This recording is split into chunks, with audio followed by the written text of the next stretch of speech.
ஏண்டா சீமான் அல்காட் நாய எடுக்கடா திரும்பி மேடையில உட்காந்து நீ பத்தி தப்பு தப்பா என்னையும் திமுகவையும் கோத்துட்டு பேசிட்டு இருக்கிற தூ அல்காட் நாய செருப்பு பிஞ்சிடும் சீமான். உனக்கு இதான் கட்டேசி உனக்கு நான் சொல்லிட்டு இருக்கிறேன்.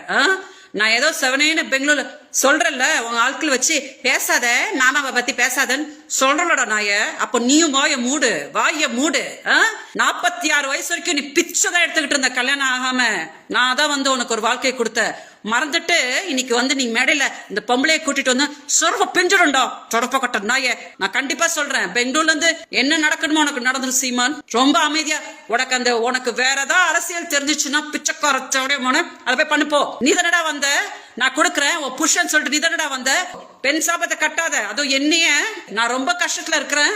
இப்ப என்னோட வயிற்றுல கட்டினா நல்லாவே இருக்க மாட்டேன். அதனால இதான் கடைசி. இன்னொரு வாட்டி நீ வந்து இந்த பொம்பளை கிம்பளை சர்வ பிஞ்சிடும்டா பிச்சைக்காரன் நாய.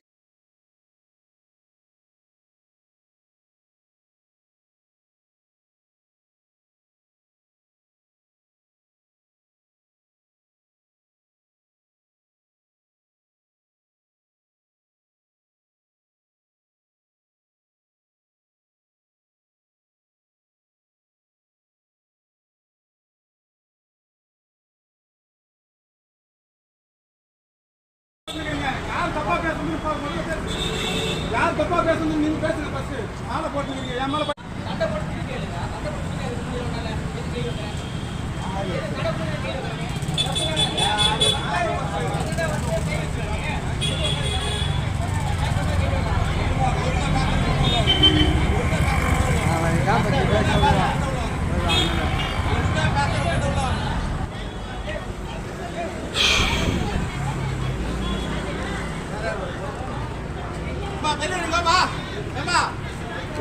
காலை வச்சுட்டு எங்க போய் பாரு.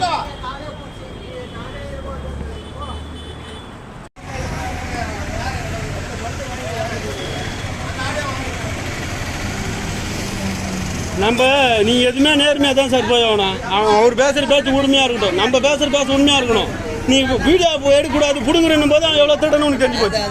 வீடியோ எடுக்கக்கூடாது நீ சொல்ற அப்படின்னா அப்போ எவ்வளோ திருடன்னு தெரிஞ்சு போச்சு. இப்போ நீ உண்மை பேச போற, நான் உண்மை பேச போறேன். ஒரு பஞ்சாயத்துன்னு வந்தா அப்போ வீடியோ நீ கேமரா வந்து செல்போன் கொடுக்குறடா அப்படின்னு போது அப்போ நீ எவ்வளோ திருடன் தெரிஞ்சு போச்சு. நடக்குது இவன் திருடனான்னு தெரிஞ்சு போச்சு. பொம்பளைலாம் வெளியிட்டு போட்டு அவன் தள்ளுறான்னு போது யாரும் அங்கே மாலை போட்டுங்கிறான் அவ்வளோ கோவப்பட்டு அப்படி பண்ணுறான். அது நீ தான் சொல்லணும்னா இன்னைக்கு இல்லை அவன் இந்த பூச்சி எப்படி வெளியே தந்தோம்.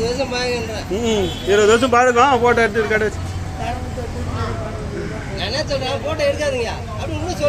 போட்டோ இல்ல அப்ப கூட நீ போன புடுங்குறேன்னு போது நான்